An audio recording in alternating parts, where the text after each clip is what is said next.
the panel, the discussion, an objective and impartial view of the issues of interest to you.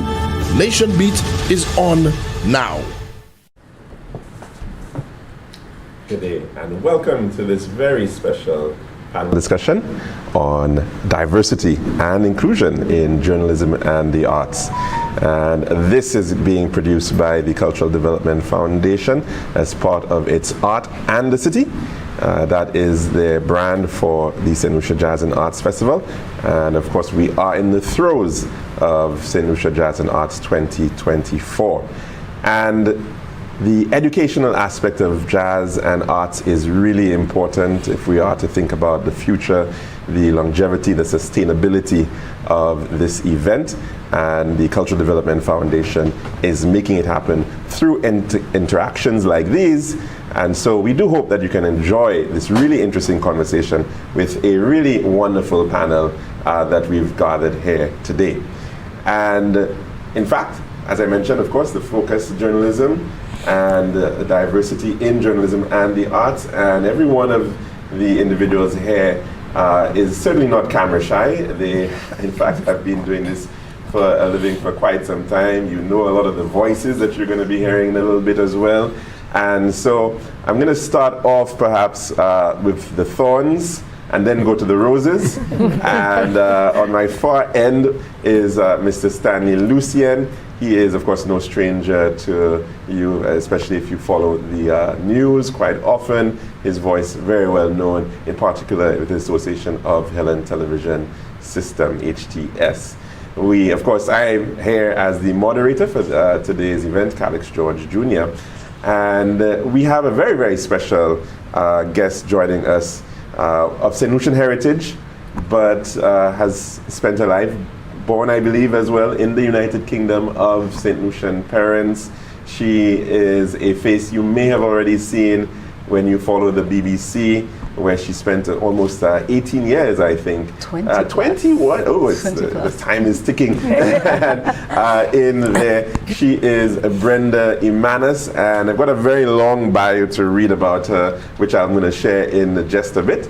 But so thank you so very much, of course, for joining us here, and she's a very special guest of the St. Lucia Jazz and Arts Festival this year. Also to my immediate right is Keisha St. Helen, and she goes by a number of monikers, and she's not just a media personality, but a creative in her very own right, and as you can tell by some of her styles as well, but we're not going to get into that. And of course, Maureen Alexander, the voice of Radio Caribbean International, RCI, but also you would have seen her on many a stage, and probably will be on many a stage over the coming week for the St. Lucia Jazz and Arts Festival. And this is my panel today to discuss this really important discourse on diversity and inclusion in journalism and the arts. Gentlemen, ladies, thank you so very much for joining us here today for this conversation. Pleasure. Thank you. Thank you.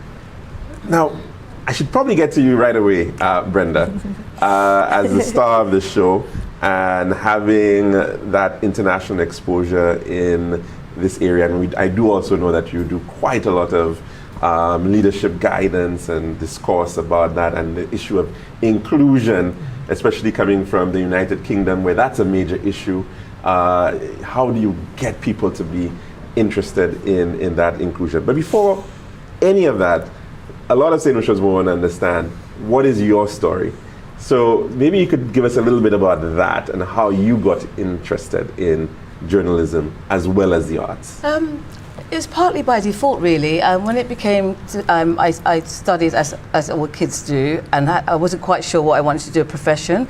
I enjoyed arts and drama at school, and my teachers, it was their intention. I was particularly close to my drama teacher who wanted me to be an actress, and I loved drama, I loved performing to that degree. But there was a side of me that knew, and she sent me to, I went to drama, she had me auditioning for drama school, and there was a quite prestigious drama school at the time, which I went to, I auditioned and got into. It was just like at community level, but it was linked to a major drama institution.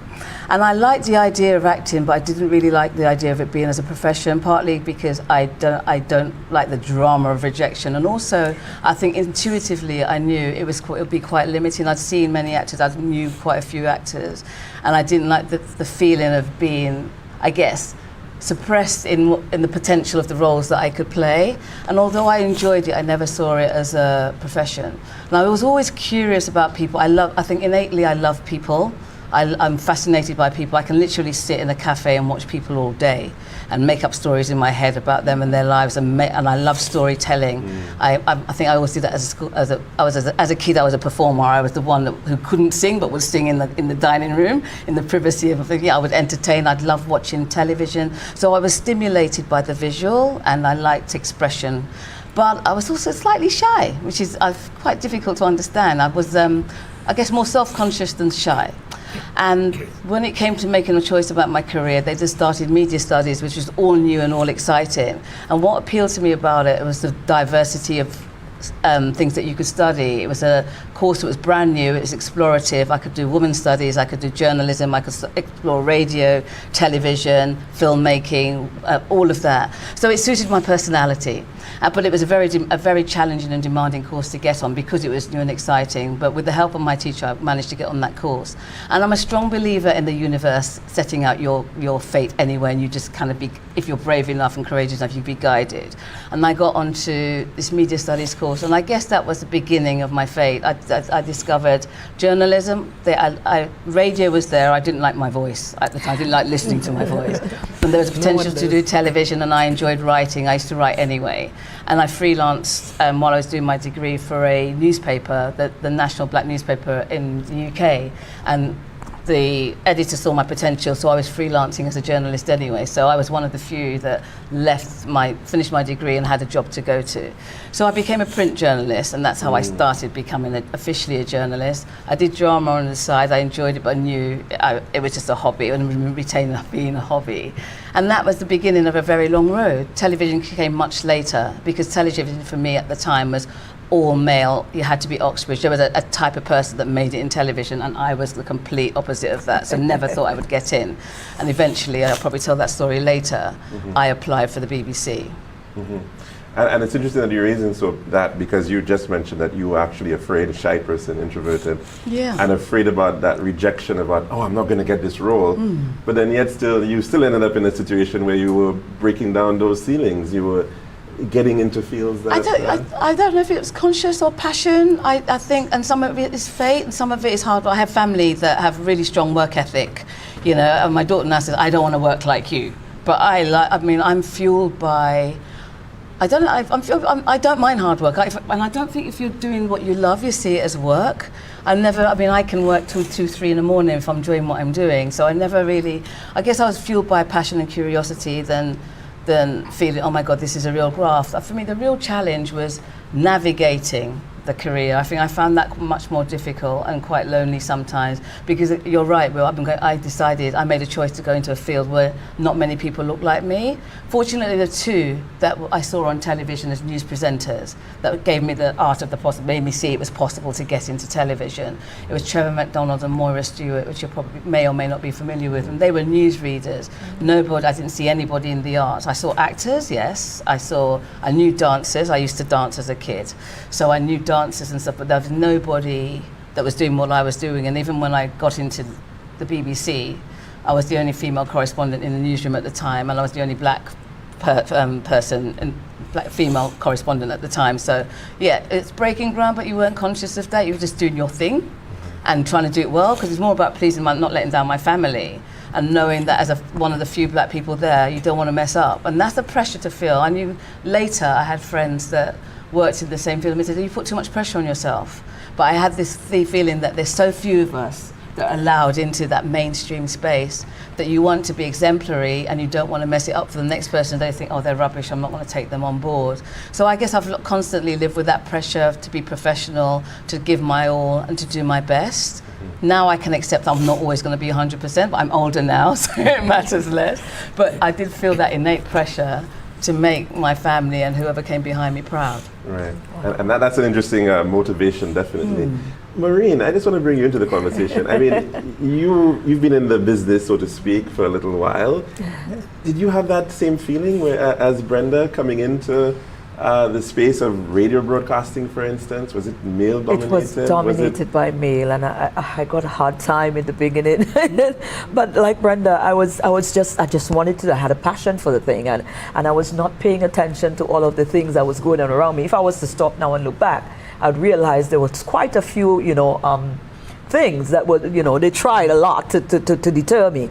But at the time, I was not seeing it because I was not paying attention. My vision was, I like this, I want to do this. Yeah.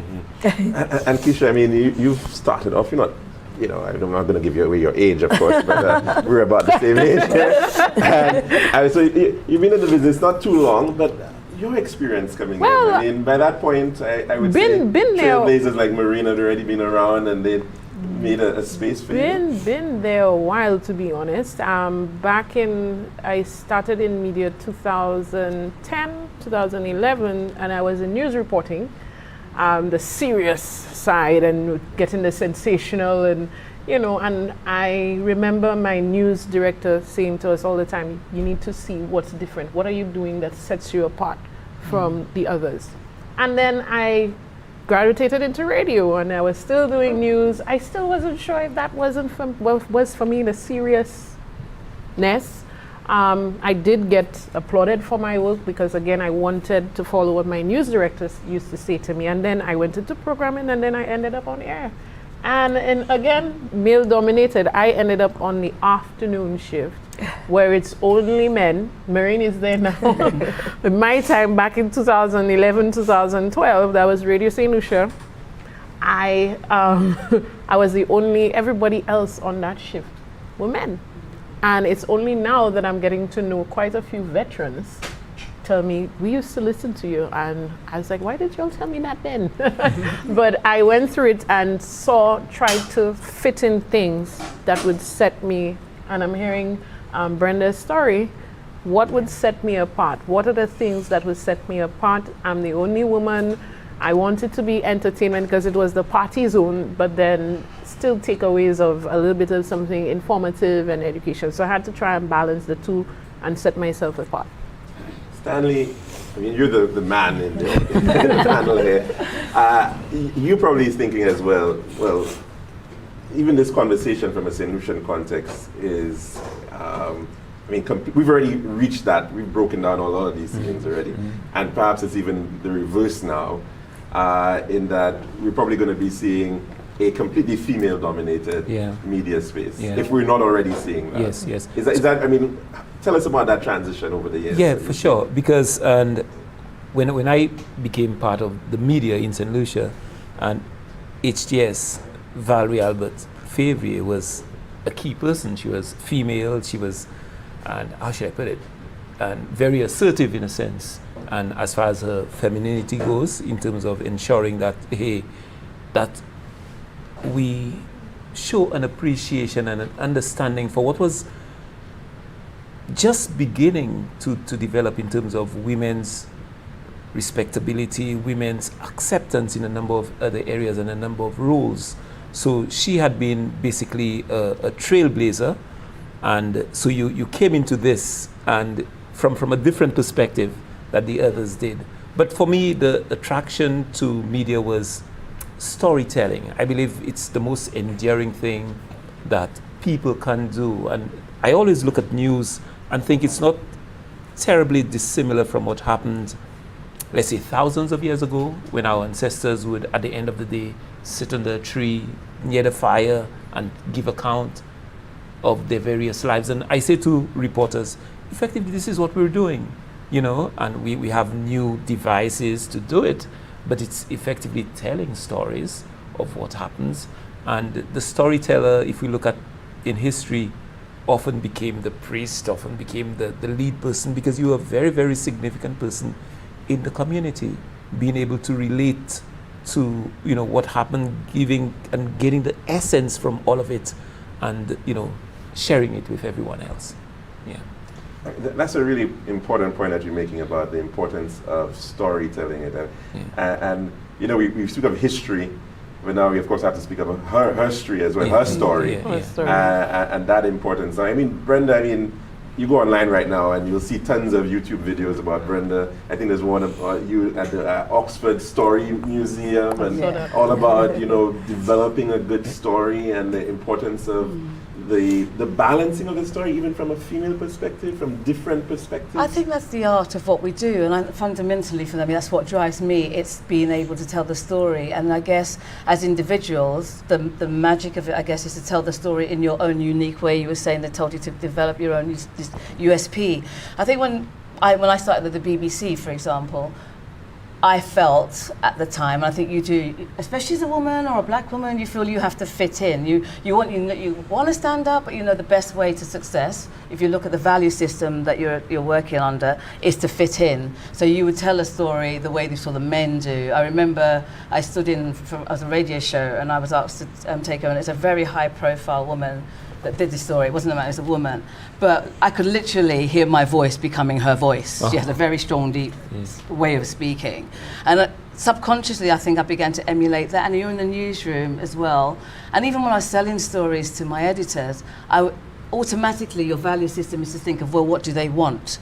And it's a white mainstream audience that I'm talking to. So the only example I can give, and this was much longer down the line, and as a correspondent, they gradually trusted my judgment, not all the time, but sometimes, but there were often times, because the value system was different to mine, I saw my role to educate, to entertain, but also to broaden the mindset of the people that were there, to bring in new stories, to bring in fresh stories, to realise, especially when I worked on BBC London, it's a melting pot of communities and ideas and visions and, you know, dramas, and it was to bring that into the newsroom. But I was in a newsroom where the value system was big stories, politicians, you know, crime. And so being an arts and entertainment and culture, you're lower down the chain. So you're always fighting to get your story on anyway.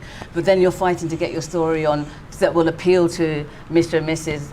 wider audience that are sitting at home. So you have to learn to speak their language, but also find a language of your own. And that was the greatest challenge. And wonderful, like, for the only quick example, which I always give is, I really wanted to do a story on John Holt, who I thought has the most beautiful melodic voice. But my editors didn't know John Holt. They don't know who John Holt is. He was working with the Philharmonic Orchestra, so that helped. They knew a good classical orchestra. So I had that resonance which I could connect with them. And it's all about connection. It's all about speaking a language that people will understand. So I had that, like, connect with them. But then I thought, they don't know Frank. He's a crooner. John Holt is an amazing crooner. Who's the most white, mainstream crooner that they can relate to? So I went, he's a black Frank Sinatra. And then everybody got it, and everybody was suddenly interested. Who's this black Frank Sinatra? So we got the story on, and you have to find ways of connecting and understanding. Sometimes it's frustrating, you just want to kick down the door and say, listen, this is a value to my community alone. Even if it's a value to my community alone, it's worthy of being on telly because we pay our license fees. And that can go on in your head, but you have to be able to speak the language and take a breath and compromise. And it's all about compromise sometimes in telling the story. But it got easier sometimes, and then it get frustrating. And there were sometimes the stories that were being told by other news reporters, or the way they want to tell the story, you know, doesn't resonate. There was a young music group that were headlining a concert, I remember, and I knew the organizer of the event, and I knew how hard they'd worked to get this event, but all they wanted to focus on was this particular group. They attract a certain demographic which brings crime and noise, so now for the first time at this concert they have to bring police and search everyone who comes to the concert. And why that, to me, has some news value, it's not the whole story. If you're telling that to a mainstream audience, you're giving that a dangerous narrative. So for me, the fight was to get the balance. And I'm saying, if you're going to do that, then you have to compare it to a major white concert, and don't tell me there's never crime there. Don't tell me no one ever gets arrested. So it's finding the balance. And I nearly said, if you're going to do it that way, I'm going to walk. And it's from the heart, and I'm thinking, I'm going to get my career for this group that don't even know me. But sometimes you really have to fight for your own and or let them see a different perspective, and that can be a challenge. But having said that, I'm making it sound like it's all negative. For me, there's no greater gift than being able to tell stories, to break barriers, to do something that's different, and to learn. I didn't always get things right. You know, I learned how to script, I learned how to connect, I learned how to speak slowly because I speak at speed.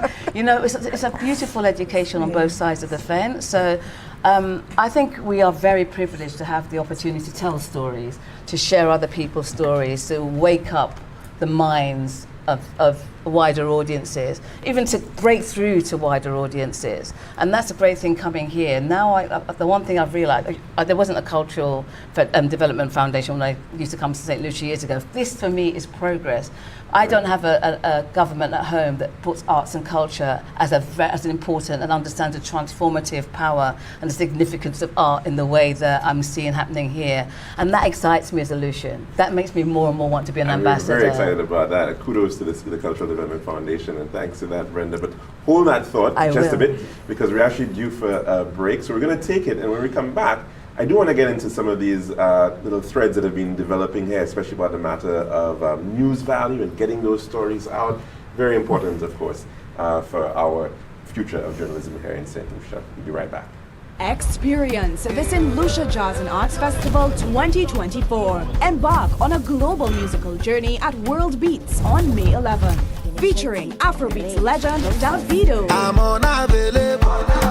They know they see me. I'm unavailable. Prepare for an incredible show as Joe Boy takes the stage. I don't want to reason bad things no more. And get ready for an electrifying performance from R&B powerhouse Chloe Bailey. I keep causing like you do. All these eyes up in my jeans. You can get up in between. Then it's time to shift gears with two-time Latin sensation John Cicada.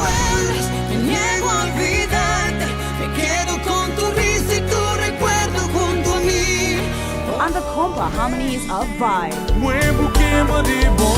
St. Lucia Jazz and Arts Festival 2024. April 30th to May 12th, 2024. Start planning your trip. Welcome back to this special production. It's a panel discussion on diversity and inclusion in journalism and the arts here in St. Lucia. And it's being put on as part of the Art in the City component of the St. Lucia Jazz and Arts Festival 2024, being put on by the Cultural Development Foundation. Just a quick plug in for our sponsor of this event, Blue Waters, who's keeping us watered here and is in fact sponsoring this particular education panel. Just to remind you, we've got a very special guest, Brenda Imanis, over 20 years of experience working with the BBC as an arts, culture and entertainment correspondent, and we're so pleased to have her as a very special guest of the Art in the City component of the St. Lucia Jazz and Arts Festival. And of course our local team right here, Keisha St. Helen, as well as Maureen Alexander, and they're representing women in media, and of course Keisha also fashion in media perhaps, or fashion in the arts, and of course Mr. Stanley Lucian. And we were just having a conversation about the matter of what stories to capture. Now, I find that very interesting within this context of diversity. And I'm going to mention some of these names. Cecil Actil, who's a news reporter here, and she seems to capture some very interesting stories sometimes. Now news director. And now news director at NBC. Yes. And she seems to sometimes capture some very interesting stories about people's lives and what they're going through on that basis. And, you know, sometimes people say, oh, this is not of news value, you know, and it's a soft story. That's interesting for me, you know. I mean, and especially when you're speaking about diversity and really capturing what's going on in the society. Stanley, I mean, you do a lot of that work as well. I want to start with you about the importance of that, but also tying in with what Brenda was saying, that some people have a unique way of bringing across stories, and I find St. Lucians have a remarkable way when they're being interviewed. You get all sorts of sound effects, and you hear the gunshot, you know, you feel all of those things are brought in, the onomatopoeia. Tell us about it. Yeah, and again, storytelling, but it's really important when you look at the angle from which you're telling a particular story. And so a particular event may have happened, and there are several ways in which you could relate that particular event. What do you consider important? Who are you trying to reach? What message are you really sending? And just quickly to say, very often people tend to, probably look down almost on the human interest stories and preferring, the big political story, crime. But time and again, when you look and you measure what really resonates, the human interest story of things resonates so much more than, the hardcore political and development, crime, or any of the other issues, the hard issues that we tend to cover. It's because of, the shared humanity. So we can empathize, we can identify with, let's say, the suffering of a particular person. And it doesn't necessarily have to be negative. Sometimes a particular very positive story of someone who's doing something unique and has succeeded and is making a difference. Those things really, really resonate with people, and across, and whether it be political persuasions, across economic standings, and in our society, they do resonate, and they're really important as well. Yeah. Brenda, you perhaps interviewed quite a lot of people over the years. Which ones stand out for you? Interview-wise, Yes. I was having a conversation actually from someone with CNN last night when we were talking about the same thing and saying what it was.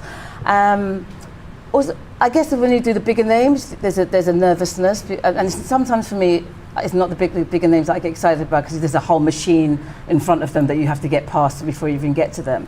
And even with those ones, it's the humanity. I remember being flown to Texas, I think it was, to do Clint Eastwood, who's huge, little old me. But there was something very human about him. When you leave to meet somebody and they're as interested in you as you are in them, that really can get to me. And also in the circumstances I do it quite often, especially for celebrities, you have what they call a junket. So you have like 5 minutes, 10 minutes, or because I'm a correspondent, sometimes slightly longer, allocate to. And I guess the skill of what we do is to connect with people very, very quickly.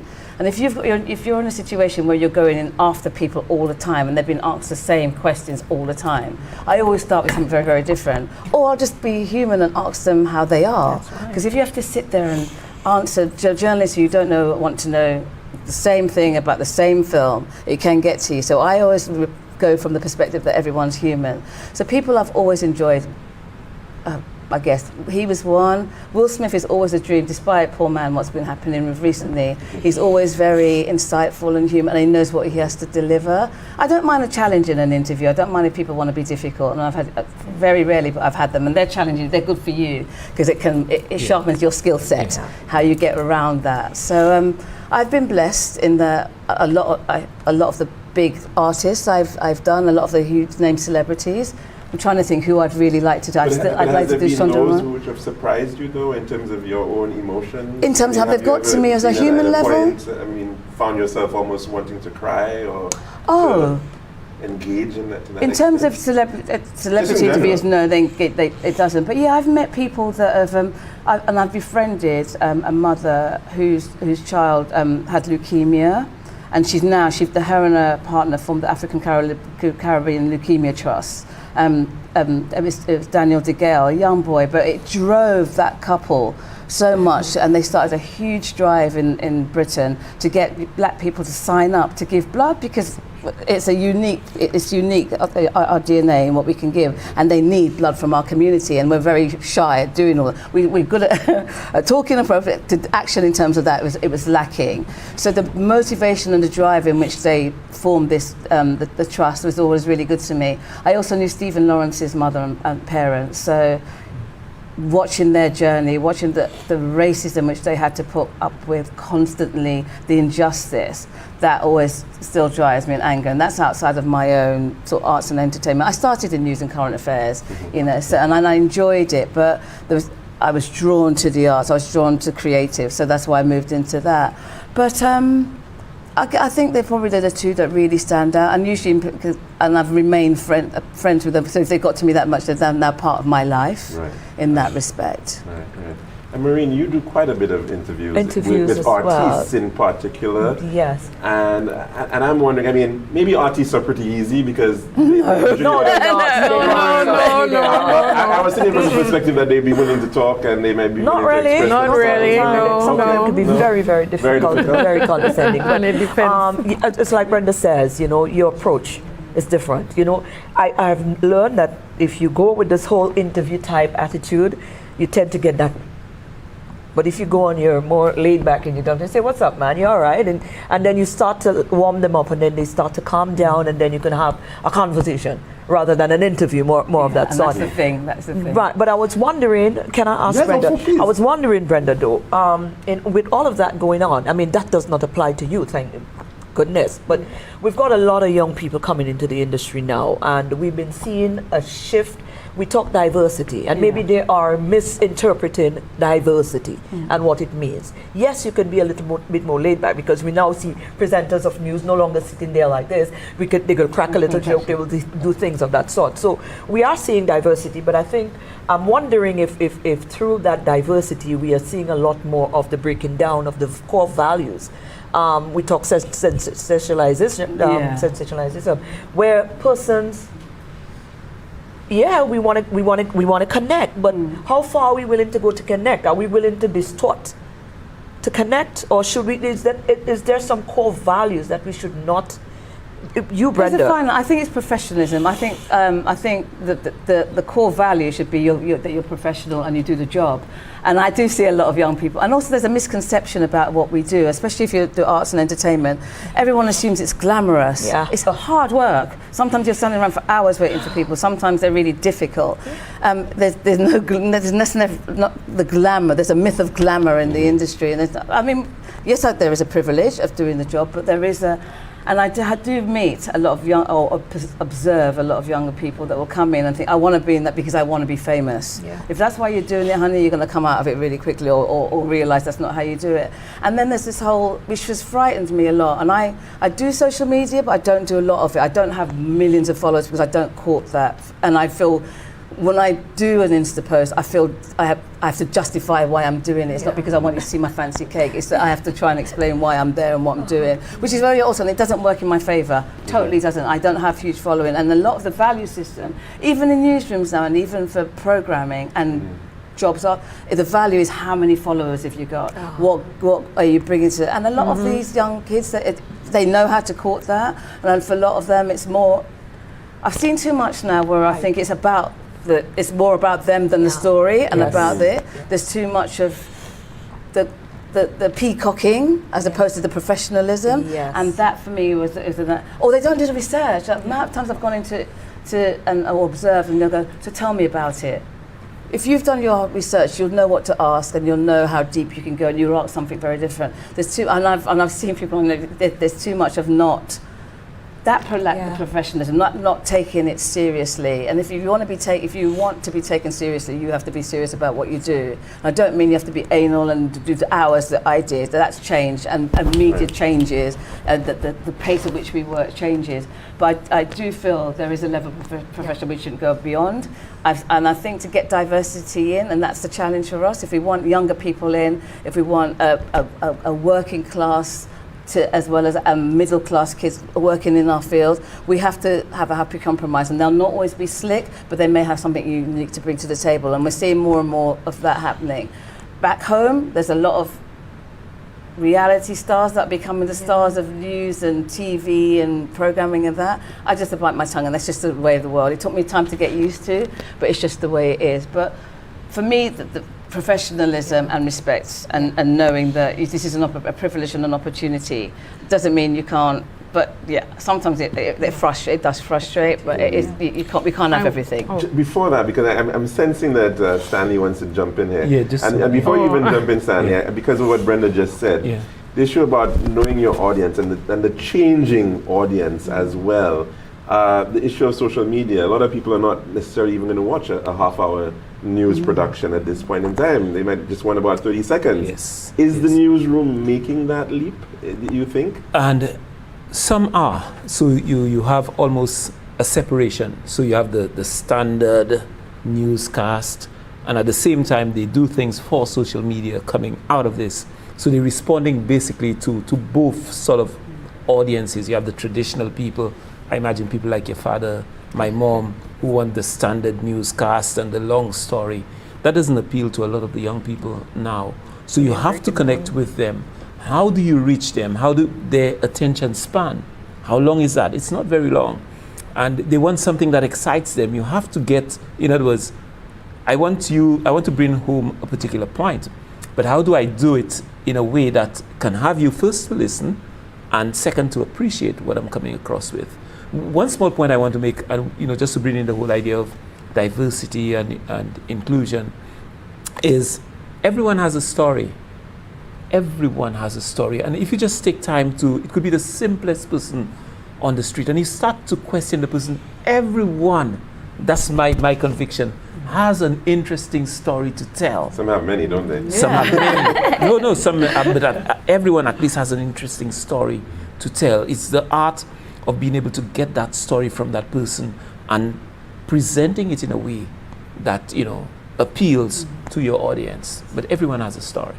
But sometimes it's like pulling teeth, though, Keisha. I mean, you do find that it is a challenge too, as well, to get some people to be able to engage and use the media, and use what's available for them to and I promote think themselves. You and I, we were having that conversation with somebody else sometime. It is with the advent of social media, because everything on social media now has become very quick, 30 seconds, 1 second. So in terms of the attention span, especially Generation Z, and they say some part of millennials, everything has to be very quick. So as opposed to now you have to sit down through a whole newscast, which is about a whole hour and so on. And then sometimes they tune off after the sensational, because the newscast here starts with the big stories and who killed who and who did this and who did that. And then the more humanitarian stories, as my news directors used to call them, the soft stories. I no longer like to hear these terms. The humanitarian stories, the entertainment stories. Now I read my news today, and the only reason why an entertainment story was the top today is because there was a whole sensation. I'm sure y'all could figure out what that was. There was a whole sensationalism around it, and police got involved. Other than that, entertainment goes right down to the bottom. So I'm tying in with what you're saying now that I'm now specializing in entertainment media. That first of all, we're dealing with the owners of the stations, and they want, in terms of advertisers and what's going to appeal to your listenership and to your audience, what's going to appeal. And if you're not appealing, then advertisers are not going to want. So it's basically now, in St. Lucia, I can at least see it, and the Caribbean, that a lot of your advert and the advertising pool too is getting smaller and smaller as more media houses are entering. So the slice of the pie gets smaller and smaller. Everybody's fighting to get a slice of that pie, and for you now to be able to get a good size of that pie, you have to be sensationalized. And what's sensationalism? It's crime. It's politics, it's who did this, we even had some things about Obia and these things making top of the list, and then you find now that a lot of the humanitarian stories, those storytelling stories, go lower and lower and lower. Now, just quickly, I notice we have a little time left before our break. We were talking about interviews. For me, I try to make it a conversation, at least when there's not other media around. I tell them, I'm not interviewing you, I'm having a conversation with you. Let's have a conversation. Over the weekend, last week when they had the opening of Jazz, Roman Vogel, the first thing I asked him, why did you wear orange? And he was not expecting that story. He got this bright orange suit and so on. And when we went backstage, and just to break the ice, I noticed he was flustered, and he had just come back and people taking stories, and then he sat down there and he was sitting down there watching it. And I said, why did you wear orange? He looked at me and he's like, oh, I don't know, I just put clothes on me, and then that kind of broke. So I'm always looking for something to make it relatable to persons. I want you to there's something you're going to tell me that other people want to hear in the storytelling. Fascinating stuff. And we have about 2/3 of the way through already, and we're going about. When you come back, though, I definitely want to deal with a bit more about this issue about storytelling and how do you get people to sometimes tell their story. It's not always that obvious for some, and you have to help them along the way. So hopefully we can touch on that as we continue to have this interesting panel discussion on diversity and inclusion in the arts as part of the CDF, Cultural Development Foundation's Art and the City production of St. Lucia Jazz and Arts Festival 2024. We'll be right back. Experience the St. Lucia Jazz and Arts Festival 2024. Get ready for one epic fete with Caribbean fusion on May 10th. You don't want to miss Marshall Montano ignite the stage with Soca Fire. And Paris Hammond brings the sweet melodies of Lovers Rock.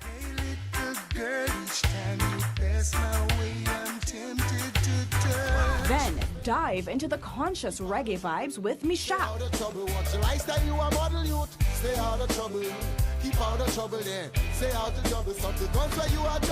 St. Lucia Jazz and Arts Festival 2024, April 30th to May 12th, 2024. Start planning your experience the St. Lucia Jazz and Arts Festival 2024. Prepare for the ultimate gospel event at Kingdom Night on May 8th, featuring 3-time Grammy Award-winning gospel legend Donnie McClurkin. We fall down, but we get up. And immerse yourself in the uplifting melodies of Colleen Davis. Praising God. Then groove to the uplifting gospel melodies of Marvia Providence. St. Lucia Jazz and Arts Festival 2024, April 30th to May 12th, 2024. Start planning your trip. And welcome back. Thanks for joining us again for the special production of the St. Lucia Jazz and Arts Festival, Art and the City 2024. And we're looking at the importance of journalism and the role of journalism in inclusion and promoting diversity in the arts. And we have a wonderful panel which we've been discussing for the past couple of 40 minutes or so now on the matter of just that. Now, we're part of a festival that's going on right now, and there are lots of different artists and interests there. Are we doing enough to talk about some of these interesting stories of these individuals themselves who are part of this? I know you in particular, Brenda, came in to, in some form, tell the story of Mr. Llewellyn Xavier. Yeah, but I've come in to do, it's actually tell the whole story, but Llewellyn is my favorite. Llewellyn's been a friend now for years. I fell in love with his work from I saw it. Mm-hmm. And I find he's such an enigmatic person and a real icon for St. Lucia in terms of visual arts. But having looked at the itinerary, I'm hugely impressed by, I love dance. I'm on a chair of an international dance company. I love literature. I've met a writer and his daughter's a filmmaker here. All this is new to me, so I definitely want to cover that as well as the jazz music, which I've covered pretty much every year I've been coming here.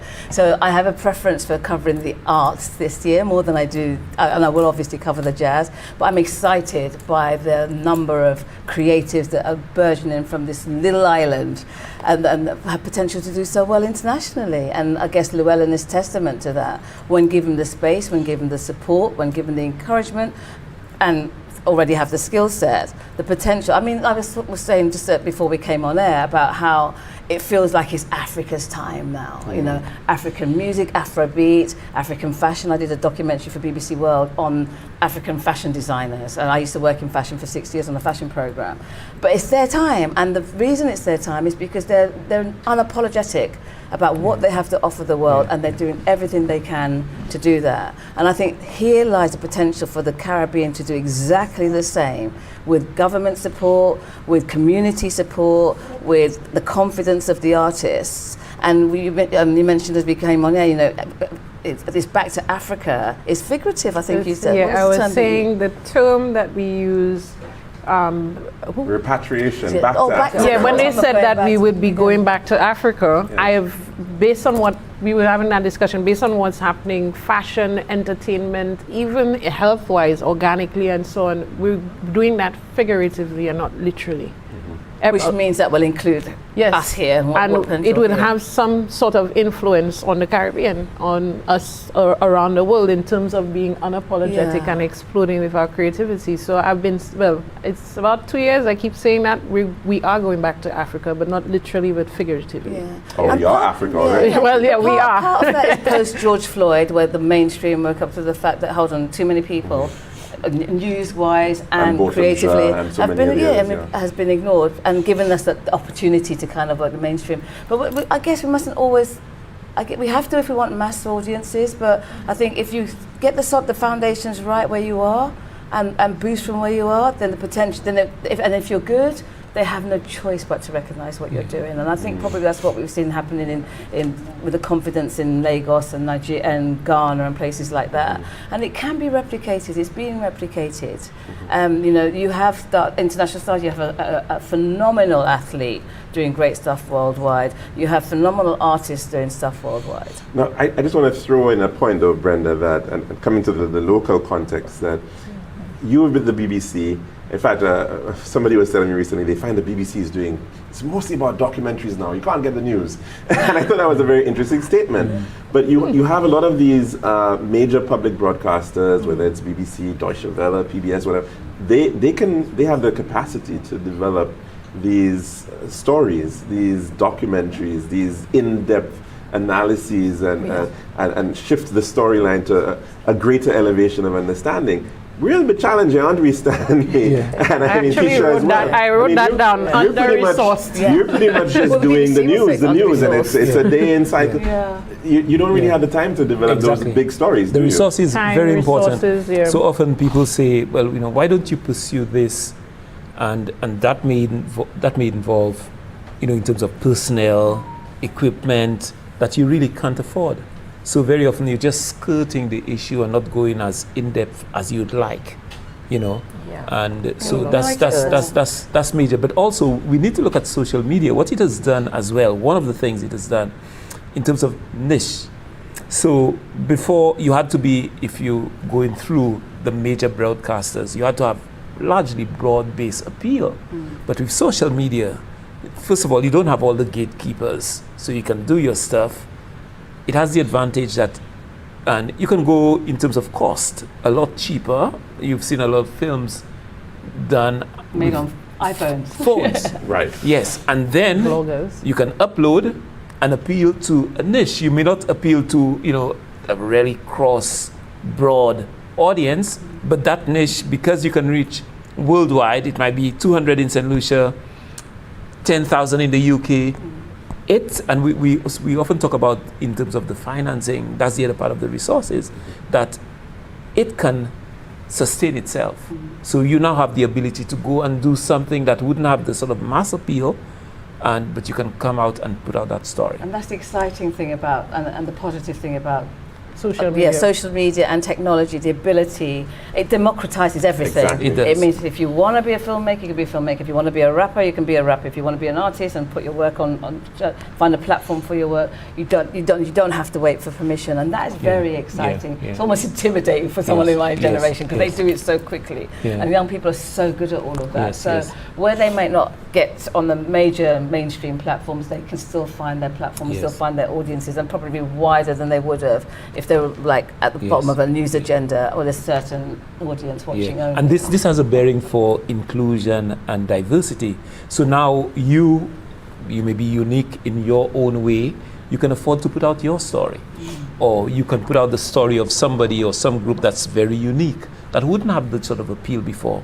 So it has serious implications, in many ways. But do we still, as professionals, have a responsibility to strike a balance? Because the social media is there. I do quite a number of, over the jazz season, I've been trying as much as possible to try to capture as much of the artists and get their stories, get them there in the morning show. But there's only so much I can do, right? But in my, and I'm going to say this without fear or because that's me, I'm Grenadian. The Grenadian in me is about to come out. I'm sorry. Make room. In my doing so in the past couple of weeks that I've been thinking, you tend to get a little sort of I'm not sure what the word, not the backlash, but you get that little resilient kind of undertone, like, you know, like, oh, you're doing too much of this, or, you know, it's too much. Why is it too much? Why should it be too much to highlight our creatives? I believe that space should be, it should feel like the normal thing. It should be like the accepted thing. These are our creatives, you know, and I don't know where, maybe I'm speaking from, maybe this is where I'm headed to places where I don't understand the dynamics here now, but I see it as highlighting a creative. Now, I don't see it as, now that doesn't apply to my media house, but I'm just saying, you would hear things like, well, these people, okay, let's say Arts and the City did not advertise with us. So we're not highlighting the creatives who are Arts and the City. Yes. But at the same time, these are creatives who are St. Lucians who you can give a platform to. So are you not going to play a role? You're going to wait. Somebody else have to spend the money for you to decide that I have a responsibility. Or they're not on the main stage, or they're on fringe events, or you know, like the these politics. things. Yes. There's an interesting There's a politics in there. statement I keep on hearing, I mean, anecdotally, that where I went to a show and I wasn't impressed with the foreign artists. But I love the local artists. We're hearing a lot of that. We're hearing a lot of that. Is this home bias?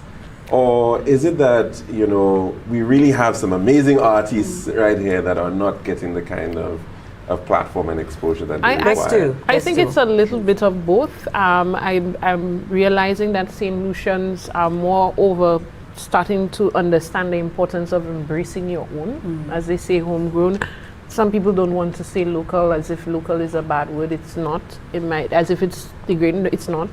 And they are doing the comparing. We are open to social media and the internet and seeing what's going on. We have a better understanding of what performance is and so on. People are reading. People are seeing what's out there.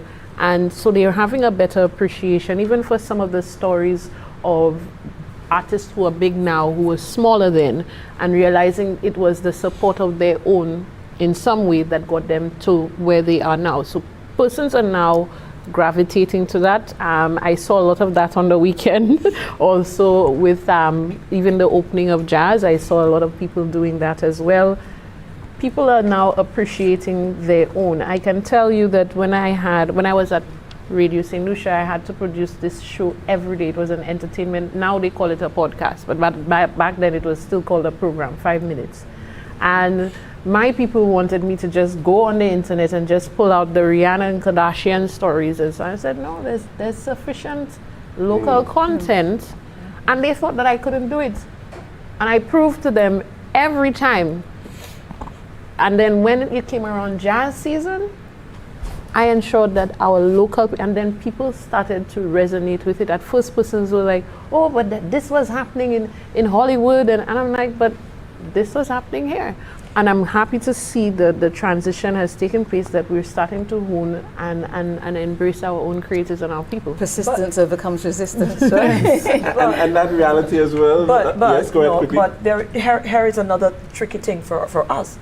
That we might be heading there, but a lot of the times we fall short into seeing the results of that maybe it's sensationalization again, with the fact that we just go into the flow. We just had Photo Jazz, which was an all local cast. We're not hearing anything.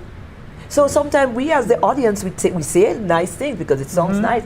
Give us our local, give us our thing. So maybe we too, we probably should step in now and sort of put the pressure on. Okay, well, you're saying this, but we're not really seeing this, you know. Yeah, so we an accountability kind of thing. If we probably take the lead, because there is that. If they're saying it, that means they have a passion to want to go in that direction. So let's help them. Let's assist them. Certainly something that needs to be studied a lot more. A lot of research into that. We don't have very much time left. Stanley, though, I think there was this point that was being raised, though. I mean, we're seeing a lot of interest in local content, and especially even in terms of our arts. I can big shout out to people like Jessie Myers and Monique Ogis, who last year, I think through, again, Art in the City, they put on a little folktale, which is a wonderful local composition looking at our traditional stories of folklore, Obia and Gade and all that into form. Kesno by McDonald Dixon, again, that wonderful local story being brought forward. When are we going to get to the point where we may be able to actually see these things transition, cross over into a Netflix type audience? Yeah. Yeah, and I think that's going to happen sooner than we think, for one reason. And the flip side of social media, okay, we look at the production part of it and you uploading things, but people are now exposed as well to a whole diverse and form of entertainment, whether it be whatever form it may take. And so that exposure now and puts you in a better position to learn, to improve, to compare, and again with the whole idea of you having your story to tell. And I think Brenda hit on this, being authentic. You can afford to be authentic now yourself. So Africa is becoming popular, not because they copied styles, but because we have a story to tell. It is our story, and we're presenting our story. So I think this is, to answer your question, going to be happening sooner. But also the likes of Netflix. If you look at the menus, there's you can binge watch anything that resonates with you. Yes. And we love the American stories and we love the African. So even Netflix are going to be looking for new, exciting. Yes. There's constant competition for them as well. It's a business. Yes. It's show business, but it's still a business. Yeah. And people will want different. You don't want to watch the same thing over and over. I find myself watching Korean and Icelandic movies. Exactly. Yeah. In There are fact, when I got on a documentaries on there plane, too. I will say, let me watch a French film, or let me watch something with subtitles, let me watch something I've never watched. I watched a film that I would never have watched before, and I got so much from it, and I used that as an opportunity to develop my palette, as it were. So, and I think the mainstream, the streamers and the broadcaster will have to do the same, because it's demand and supply and demand. It's that. If we want it, you're going to have to give it. Yeah. And thankfully we have wonderful people like you, Brenda, who Merci, can tie and make those connections. So you made a statement earlier about the government, and it's important that government puts things in place in terms of infrastructure and the landscape to support creatives. Like you said, you were happy to see there's CDF, there's also creative industries. But isn't it a case of you don't want the tail wagging the dog? That we, the creatives and those who are in entertainment and the journalists and media carrying the stories, that we drive where the interest and you what drive the where you have the opportunity and the power to do so. I think we're employed, and that's a reality, is it? So it's like, I don't know if you know is it Oliver Twist? Well, please, sir, can I have some more? And then we have to do that. We have to. And when you're trusted, I think if we're good at we're professional at what we do, and they trust us, it's a relationship like any other. If they trust that that you're on the ground with your audiences, you know creatively that you can do something and provide something different. It works both ways. I think we have to be realistic about the whole dynamics and politics of politics. Yes. And I think none of us are naive to that. But I think you need the community involvement. You need our engagement as journalists. You need government. It's a collaborative effort for this to work. No, one hand can't clap.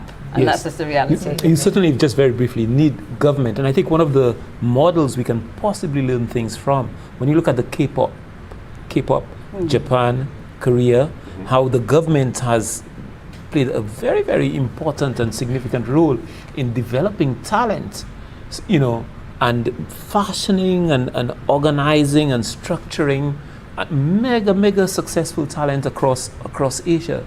So are there not lessons for us to learn from that in terms of, because we have to deal and relate, what role does government play in the development of the arts? And the role of education, schools. That as well. And let me add to that. I worked on a fashion program for 6 years, and the one lesson I take away from all of that, the most creative and exciting people were not the big names, the big industries, your Chanel's, your Prada, etc. It was the young student graduates who had no money and had to use their imagination. And I think creativity and imagination is more powerful than knowledge in that respect. So you need to nurture that. It's vital that we nurture those creatives, but it's writers, filmmakers, even politicians. You've got to nurture those young people. We have to think about the seeds and nurture that, and then government can do their bit. Yeah.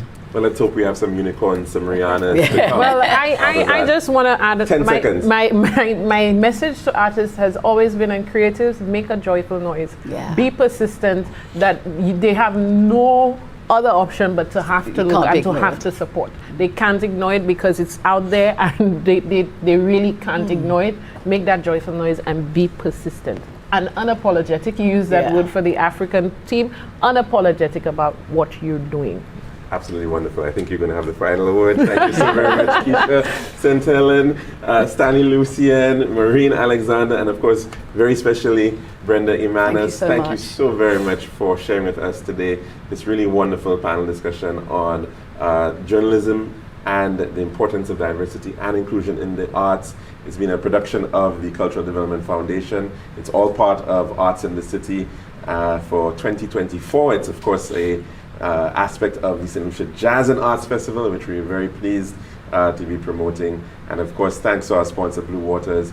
I'm your host, Calix George Jr., well, moderator for today, and we do hope that you have a wonderful, wonderful time.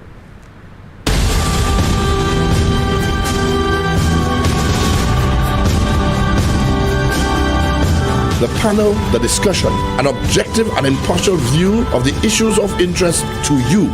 Nation Beat is on now.